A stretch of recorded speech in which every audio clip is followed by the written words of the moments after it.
Showbiz Shelly here at the red carpet event at Jones College Prep for the film Creed, which comes out Thanksgiving Day. The stars are about to walk the red carpet here in just a second. Now, of course, your movie Creed comes out Thanksgiving Day. First thing I gotta know, what type of things did you have to do to get in shape for this film? Because your abs are out of control. I appreciate that. I want to say diet. Little thing I changed my diet.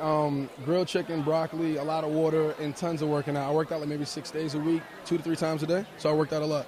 Really? Okay. Yeah. And now, did you work out at all with Sylvester Stallone, or no? You had your own trainer? No. Sly didn't work out on this one. It was just me and my trainers.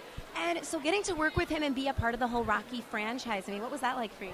I mean, it's an honor. You know what I mean? Somebody like Sly, who created these characters over 40 years ago, it has so much history and so much weight to it. So for me to be able to step in and have the man himself tell me that this is this is your film, I'm just here to support you, it took a lot of pressure off me, and it made everything a lot smoother. What's he like in person? He seems like a cool guy. He's like one of my uncles. We can sit there and talk about football, talk about sports, boxing, and we end up roughhousing, telling stories and stuff like that. So he's a cool guy, and that translates to on screen as well. Is there anything that we'd be surprised to know about him? Like, is he a big softie on the inside? Anything that we'd be surprised? I mean, that guy, he'll sit there and recite Shakespeare and tell you where your necklace came from and what color red this is. Really? Yeah, he's a really knowledgeable man. He can tell you about anything. He's a really smart guy. Now, in the end, I won't give away the end, but there's a lot to take away from this film. What do you want people to take away, even the kids like here today? I mean, honestly, that, no matter what your circumstances or where you come from, that you can overcome anything. You know what I'm saying? You rely on your friends and your family, not just in a traditional sense, but in, people that you really care about that support you through thick and thin, that you can overcome anything and you can achieve your dreams. I'm asking this for a lot of my friends who are wondering, are you single? Yeah, I'm single. Really? Yeah. Are you on the market looking, doing online dating, anything like that? I'm working right now. You know what I'm saying? I'm working right now, but you can't run from something that's meant to be. So I'll wait for that situation to present itself. Oh, can't wait for the movie, and congratulations. Thank you. I love you in this film. This character you play, your character's very unique, first of all. Why don't you talk a little bit about her? I play a young woman named Bianca who's a Philly-based singer and songwriter, and, she's working really, really hard at sort of chasing her dream. And so as much as she really likes Michael B. Jordan's character Adonis when she first meets him, I think she sees him as a distraction to what she's actually trying to accomplish. And I think I haven't seen a lot of characters like that in a woman on film, so that was a joy to play. Well, the thing that was interesting to me, too, is in the movie you're going deaf and you wear hearing aids, but yet you have this music career you're pursuing. What was that like to take on that?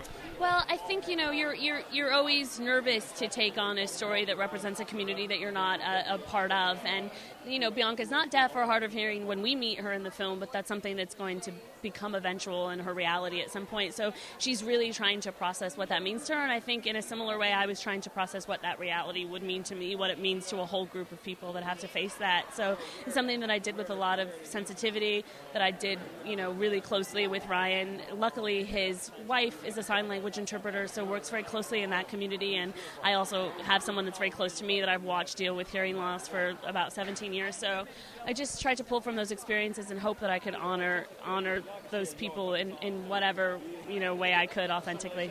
And this red carpet's got to be crazy compared to some other ones you've been to. What do you think? It's my favorite one ever. Ever? Yeah, because usually you're on a red carpet and you're trying to be like very posed and poised and making a good face that you're not going to regret later. But they were screaming so loud that you can't help just be like, which probably is not the best photograph, but that's fun. okay. No, you guys did look good. They look super cute. So, getting to work with Michael, of course, what was that like? It looks like it was fun. It was so much fun. We really love each other as friends.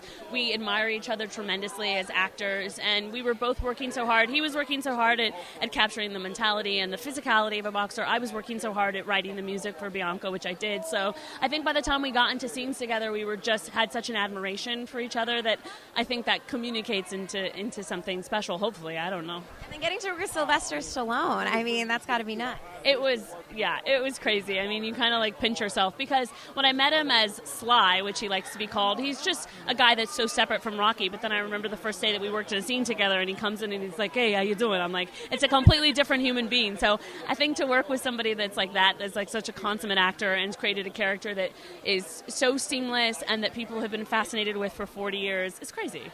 And you know what? I hate watching fights. I hate watching boxing. Did you have that experience having to watch the fights from the sideline? I was just like you. When I first got the movie, I didn't like boxing at all. I just thought, what is good about watching people just punch each other. And truthfully, it was because I didn't understand the sport. I didn't understand that it's really like ballet. It's dance, it's dancing. It's violent, but it's really a dance. So I didn't understand all the different styles of boxing, and I didn't have any connection to boxers. But when I started to investigate their stories, I got to know the real-life boxers that appear in our film, like Gabe Rosado and Tony Bellew and Andre Ward, and I got so invested in their stories. I saw pictures of their kids. Then when you watch them get into a ring, you're just like, oh my God, your heart. You're like, oh, I get it now. So I, on the other side of doing the film, I'm a huge boxing fan. I think we're all going to go to Vegas and see a fight coming up. So. Oh, that should be fun. Well, Tessa, so great to meet you. Good luck with the film.